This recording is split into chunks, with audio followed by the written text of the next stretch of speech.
ഉപേക്ഷിച്ച് മറ്റു നടന്മാർ ഏറ്റെടുത്ത ചിത്രങ്ങൾ. വീഡിയോ ഇഷ്ടമായാൽ ചാനൽ സബ്സ്ക്രൈബ് ചെയ്യുക. ഒന്നാമതായി ഇപ്പോൾ ചിത്രീകരണം നടന്നുകൊണ്ടിരിക്കുന്ന സുധാ കൊങ്കരൈ സംവിധാനം ചെയ്ത പരാശക്തി എന്ന സിനിമ ആദ്യം നിർമ്മാതാവ് സമീപിച്ചത് സൂര്യയാണ്.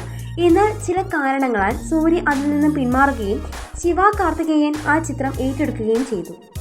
രണ്ടാമതായി ബാല സംവിധാനം ചെയ്ത വണങ്കാൻ എന്ന ചിത്രം സൂര്യയുമായി ചിത്രീകരണം ആരംഭിച്ചെങ്കിലും ചില കാരണങ്ങളാൽ ബാലയും സൂര്യയും തമ്മിൽ തർക്കമുണ്ടാവുകയും സൂര്യ ആ കഥാപാത്രം വേണ്ടെന്ന് വെക്കുകയും ചെയ്തു. തുടർന്ന് ആ ചിത്രത്തിന്റെ നായകനായി അരുൺ വിജയ് എത്തുകയും ചെയ്തു.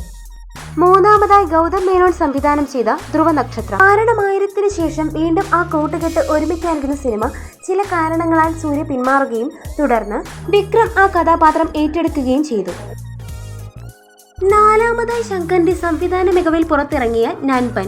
3 ഇഡിയറ്റ്സ് എന്ന ചിത്രത്തിന്റെ റീമേക്കായ നൻപൻ ചിത്രീകരിക്കാനായി സംവിധായകൻ ആദ്യം സമീപിച്ചത് സൂര്യയാണ്. എന്നാൽ സൂര്യ പിന്മാറുകയും പകരം വിജയ് ആ കഥാപാത്രം ഏറ്റെടുക്കുകയും ചെയ്തു.